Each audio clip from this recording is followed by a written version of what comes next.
Ooh. Ooh. Look at that. You don't have to look at it, girl. I know, I like to. Okay. Okay, I'm gonna pull yours. You let me know when. Professional. You stop, girl. So I'm supposed to put you in bad luck, girl. Girl, listen, I stopped it.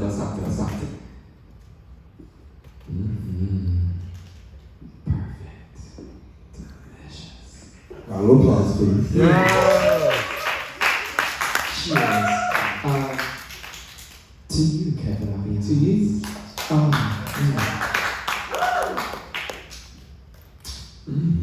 Can we switch sides? Yes. There was something about it. It was wrong, girl. I was like, I'm not gonna do a very call like that all day. It's not gonna happen, girl. Yeah. Do you know what I mean? It's like, girl. It's I was like, it's deeper. I felt backwards, girl. Okay? Yeah. Kevin. I think it was awesome. Yeah. I'm so glad you said something. It's amazing. Hello, girl. You have to understand something. When you're a bald head queen and you perform, right? I don't know if you go through this, but I go through this. I totally You put something on your head and you can't perform. Yes. It feels like it's like something holding you back. Yeah, and you can't do anything. You're like this.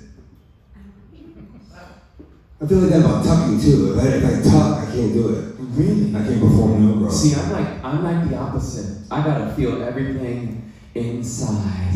Not me, girl. I'm like, keep it out, boom. Hey. Down, boom. Boom. I love it. Kevin, we got 30 minutes. The first question, it's not really a question, we're just talking. We were talking earlier about the difference of the scenes when you started versus when I'm starting. How would you, I don't know how much, you talked a little bit about this during your thing. You said the New York girls, they didn't book me. Right. They didn't book me. Right. Well, when I started drag here, it was strings. I was a club kid first, and my name when I started drag, I was a club kid first. I got club kid of the world and everything like that by Lee Bowery and everything. So that was really cute. Yes. You know who Lee Bowery is, right? Yes. So, and then I started doing drag. Well, I wore tents and wigs and all that stuff, but then it was insurance. Steve Lindo took all that off of me and he said, "Girl, just wear the outfits, kind of, huge moves and just clean it up, and that's it." It was just so much. It just felt better. You know what I mean? Yeah. And so I started performing all over the place, and then to the Junior Basketball party, and that was history after that, I guess. You know what I mean? But it really wasn't about me being booked in like little places, because they would have paid like $25, you know? It was like $25, $50 for 3 numbers. Like now, that's when I started in New York. And the break was open, and Champs, what was that? No, I'm talking about boogie bars, girl, in Chelsea, those tired ass druggy bars. Well, there's the truth, girl. Yeah, so, yeah, we were open at like 8 in the morning, and we all went at 8 in the morning, girl, to the bar. Why y'all gagging? Is it true? Yeah. Period. Let's go at 8 a.m. What's up? I'm trying to think of what's comparable today. The Rosemont in Brooklyn? No. Lit. You said Lips. Mm-hmm. So, back, then I got Madonna's secret video, and that's when the girls started booking me. That's when things changed for me. Mm-hmm. They saw me on that TV, and they were like, "Oh, booking you." I was like, "Oh, girl, fix it." And then it became $100, and I was like, "That's you, bro. Word." So you feel like things really took off after the video? Oh, definitely. Before the video, though, was it hard to get? Yeah, I had to wear a fresh pair of panties, girl. It was really rough. It was really rough, girl. Really rough. I feel like now it's also equally as hard, but maybe it's different now. I feel like there are 50 drag queens born every day in New York City. Okay. So it's like the quantity just gets higher. So it's more like you have to be so different to be set apart from the pack to even get on the pathway to maybe making it to getting a video. Is there an ultimate goal though? Besides RuPaul's Drag Race?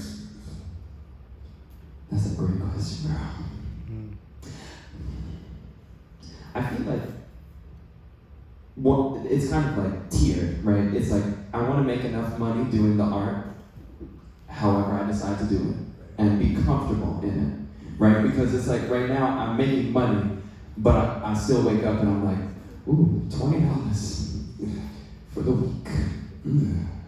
Yeah. How are we gonna make that happen?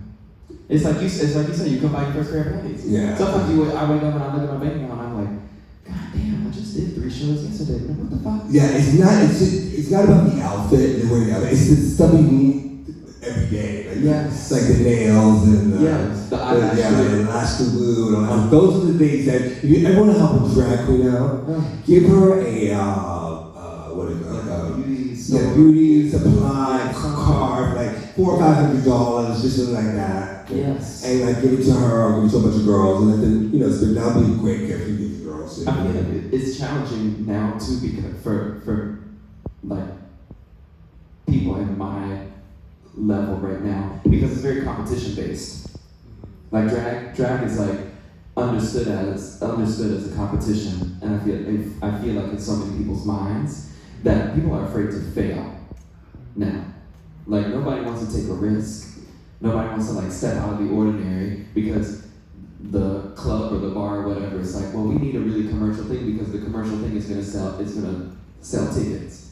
I was recently at a brunch the other day, yesterday, and I couldn't believe how many of the girls who were like did the same numbers, did the same dance movements, and they had the same exact look of paint by number, paint by number faces on, and it was just really like, I don't know, it was strange to me. You know what I mean? Well, I enjoyed it, having a good time, ha he, but it was kind of like, where's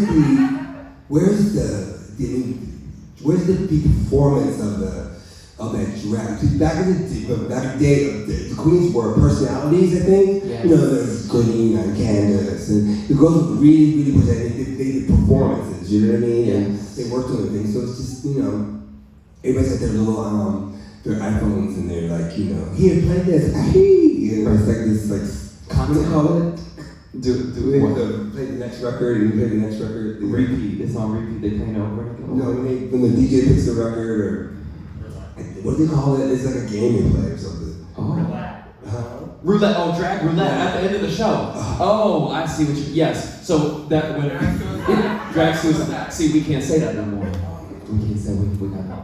Really? It's a drag roulette now. Really? Yes. You can't say drag suicide. No. Where did y'all get so serious? This is what I mean. This is what I mean. It's so like it's very like PR public relations now. So you wanted to do the top 40 track because it's going to be acceptable by the entire audience. And if you say, for example, like if I were to do a Grace Jones song at brunch, those people in there would be like this. I know. I saw it happen. This week. Yeah, absolutely. This queen got up there and she sealed it though because she did the Dominique thing. Yes. Speech, the speech she read. But yeah. Now So my question for you, please, is that are you getting any or you're not?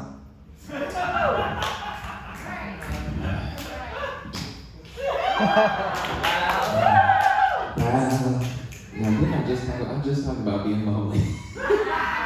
You know what's funny, Kevin, is no, I'm not getting it right now, and I'm gonna tell you why. Because I'm working my ass off, and my biggest pet peeve is wasting my time. Really? Yes. And the thing is that I feel like when it comes to my like sexual life, my romantic life, as soon as I'm like, that was a waste.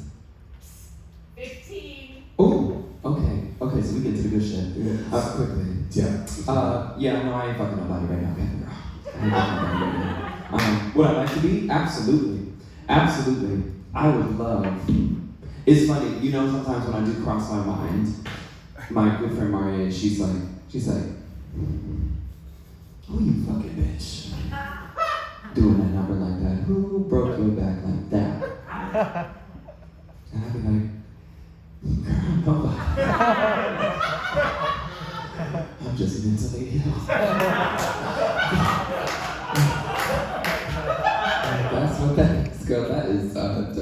question then. Who you fucking, Kevin? Well,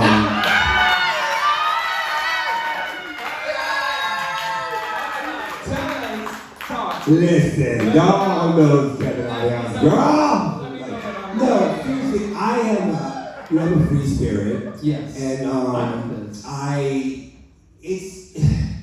they find me. It's not so much it's not so much me finding them. You know what I mean? And they're usually like lost little puppies, and I just like, well, come here.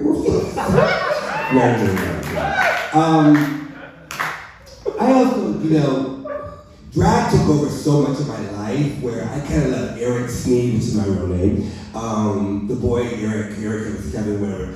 I let them alone. So then when I started letting Kevin, Eric Sneed started hanging out, that's when I was back I started to be, what was I doing? My name's Kevin Sneed.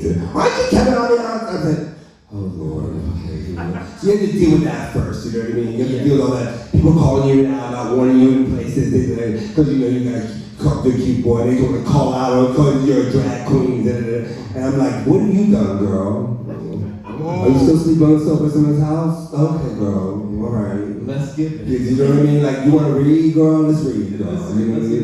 But they really then they come back at you again, and they're like, okay, shut your mouth, Back in the day, we used to punch people, we don't do it anymore, but, people are okay, they're fine, they're cute, but people don't do it anymore. People are very like, please don't disrespect me, don't respect my he, she, them, they, and blah, blah, blah, blah. You know what I mean?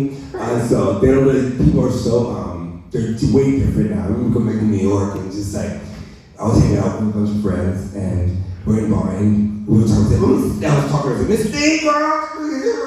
This girl comes over to me, well, I should have said that. A person came over to me and says, excuse me, you're being very, how can I say, you're being disrespectful to where you keep the space around you. I was like, what? What's going on? My friend was like, Kevin, come on, let's go, girl. You don't want none of this. She got something for you, Kevin. Please don't do this, Kevin. I said, well, I'll talk to my friend over here. You're over there. She said, well, we can hear you over there. Oh. Okay. He said, Kevin, come on, let's go. I said, okay, I'm going to be quiet. So, I was saying that. But it wasn't, it was funny at the time, but then it was like, oh God, they really are not having me, girl. It's really crazy now. Like, people are just, I don't know. It's just kind of like, the rules and everything. And it's fine. It's fine. You have to learn and adapt. You have to do it. You have to come through. You have to do it. Because if you don't, you're going to be like old folk and stogie, you know what I mean? So you have to yes. Progress is good, Mm-hmm. Do you think? It's good. It's good. Right, you should, yes. Go yes. Do you feel like people are taking it more seriously now, like taking drag more seriously now than then because of like certain levels of sensitivity? Like talking about like drag suicide versus drag roulette. I know that's a hard one. Drag for me is a fetish. So it's a fetish to me. It's what I live to do. It's my performance. It's my the way I express myself.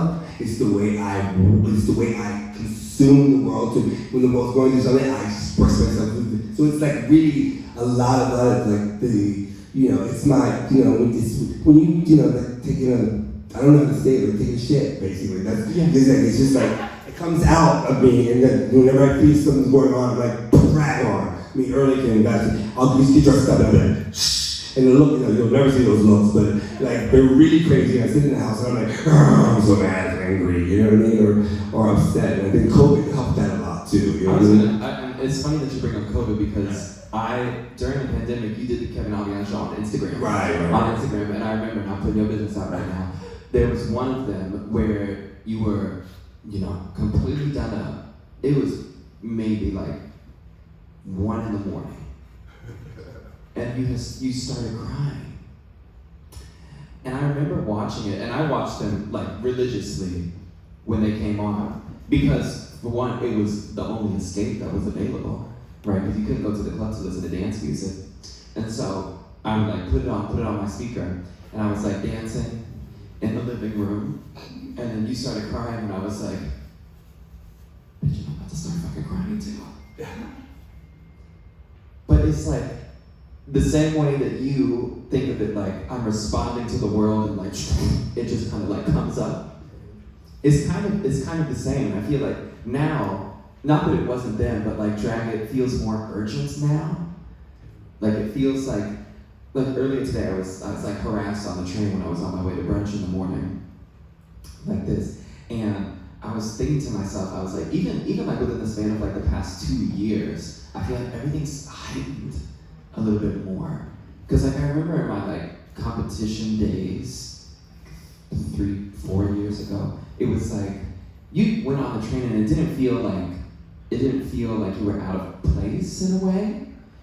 But now it's almost like everyone's like laser focused on you in any space. Yeah, I want them to say something to me on the train.